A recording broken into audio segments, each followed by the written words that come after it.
Assalamualaikum warahmatullahi wabarakatuh. Baik lagi bersama saya Akbar CK. Pak Joko Widodo lagi-lagi dalam statementnya mengatakan gerombolan yang mempersoalkan ijazahnya, yang mempersoalkan ijazah Wapres Gibran itu ada yang membackingi.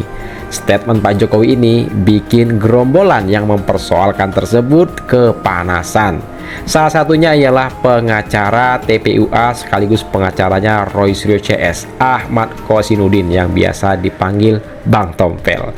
Nah, Bang Tompel dalam video ini ngotot sekali, seperti tidak terima dengan statementnya Pak Joko Widodo yang mengatakan gerombolan yang mempersoalkan ijazah Pak Jokowi dan ijazah Gibran itu ada yang membackingi. Nah, kengototan Tompel ini dibungkam oleh analis politik Agung Baskoro. Nah, sebelum kita ke videonya, jangan lupa like dan share. Langsung aja kita saksikan videonya berikut ini. Ya, ini kan tidak hanya sehari 2 hari, sudah 4 tahun yang lalu sudah ada itu. Kalau yang nafasnya panjang itu nggak ada yang membackup, nggak mungkin. Karena kalau statement hukum nanti tidak benar bisa berdampak gitu loh. Kalau saya lihat memang ini statementnya memang politik murni karena dia sebut ada orang besar atau ada backingan, itu bukan statement hukum. Tapi kalau ini diteruskan bisa berdampak hukum. Karena itu saran saya kepada saudara Jokowi, fokus saja menghadapi laporannya yang sudah ada di Polda Metro Jaya. Itu satu. Yang kedua, saya mau luruskan Mas Agung. Jadi memang kita tidak bisa ya egosentris menilai orang lain seperti asumsi kita.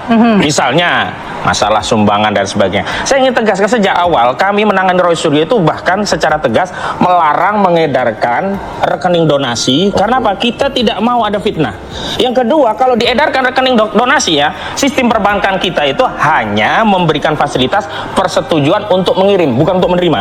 Kalau orang ngirim ke transfer ke nomor rekening nggak bisa kita tolak, sehingga nanti duit dari narkoba, dari korupsi, kenalah kita TPPU, kacau gitu loh. Makanya nggak ada ini namanya crowdfunding. Bahwa di antara kami mengeluarkan anggaran, iya saya mengeluarkan bensin, bayar itu, iya. Tapi tidak kemudian dianggap itu ada orang besar.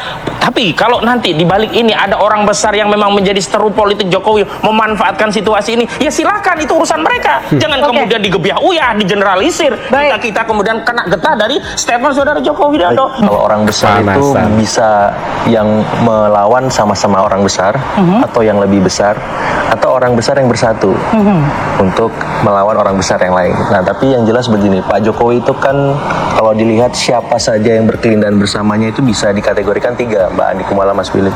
Pertama, orang-orang yang tidak puas dengan kinerja Pak Jokowi 2 periode, itu berkelindahan di situ.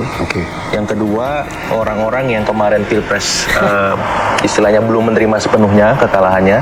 Atau yang ketiga bisa juga yang berkelindahan dengan 2029. Karena kan Pak Jokowi, Mas Gibran ini kan punya narasi besar di 2029 untuk apakah bersama dengan kekuasaan atau berpisah dengan kekuasaan. Isu ini sedikit banyak bisa membuat delegitimasi reputasi Pak Jokowi, Mas Gibran, keluarga Soro ketika terus-menerus diekspos. Nah, bobot ini yang saya kira susah untuk tidak mengaitkan dengan politik. Dan Pak Jokowi merasakan itu, sekuennya kan terus-menerus. 4 tahun terus terjadi isu ini. Dari ijazah, pemakzulan, terus ada kasus-kasus hukum lain yang berkelindahan. Nah, saya kira kalau tidak dalam tanda petik mazhabnya struktural, kalau tidak ada yang mengorkestrasi ini kan nggak mungkin terjadi terus-menerus dalam segmen yang panjang itu.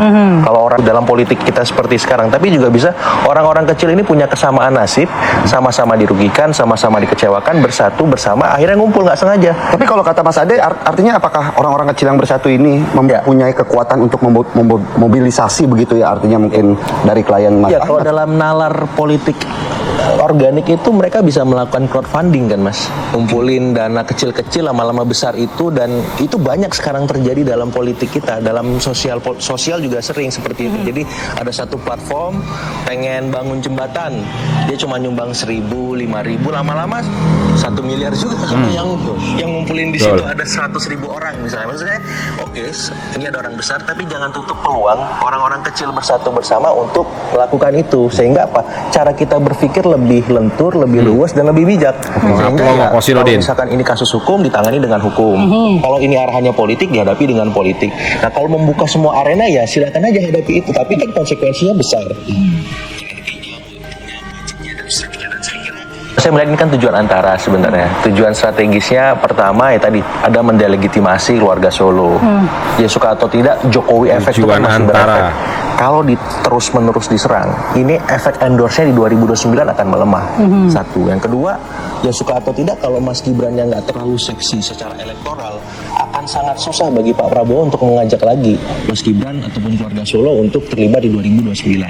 Apalagi secara historik belum pernah ada wapres 2 kali diajak oleh presiden yang sama untuk maju dalam politik kita.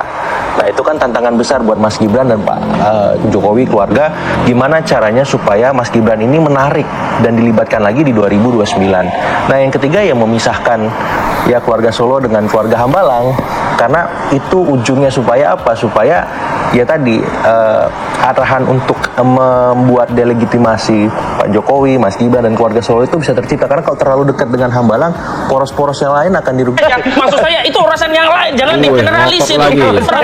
Loh, kita sedang berjuang kuat-kuatan melawan masalah ini, kok digeneralisasi ada backingan? Kan kita jadi kok sedih sekali kita sebagai bagian anak bangsa ingin membersihkan legasi negeri ini dari tuduhan pernah dipimpin oleh seorang presiden yang berijazah palsu 10 tahun, kok tiba-tiba dianggap menjalankan agenda orang besar. Sakit kita.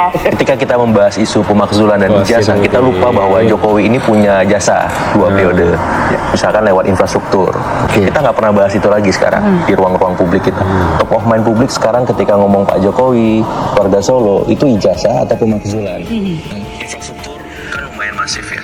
Kemudian yang kedua, misalkan beliau punya legacy, ya beliau suka turun ke bawah. Itu kan jadi trademark bagi semua politisi, bahwa belusukan itu gaya berpolitik untuk merangkul suara di grassroots. Nah saya kira itu positif juga. Yang ketiga, beliau juga bisa dilihat sebagai salah satu pemimpin yang dari level bawah bisa meretas jalan, walaupun di ujung ketika Mas Gibran maju ada problem etik di sana.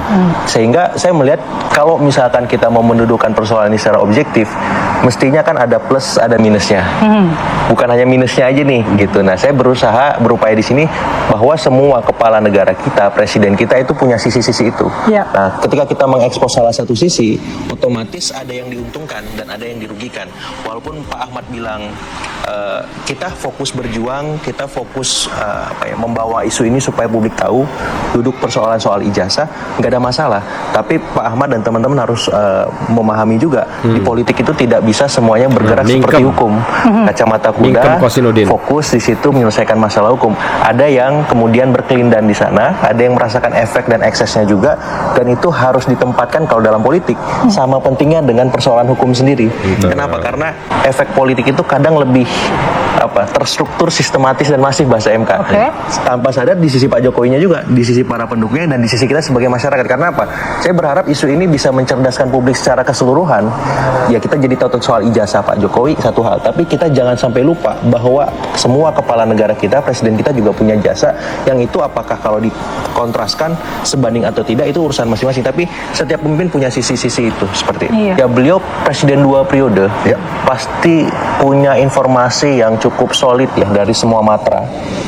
Ya, darat, laut, udara, bahkan di luar 3 matra itu bahkan semacam itu. Jadi kalau saya, siapapun yang pernah memimpin republik ini pasti punya resource untuk mengakses itu. Jadi dia menahan informasi itu buat saya satu hal. Saya mengapresiasi supaya politik kita tidak terlalu gaduh.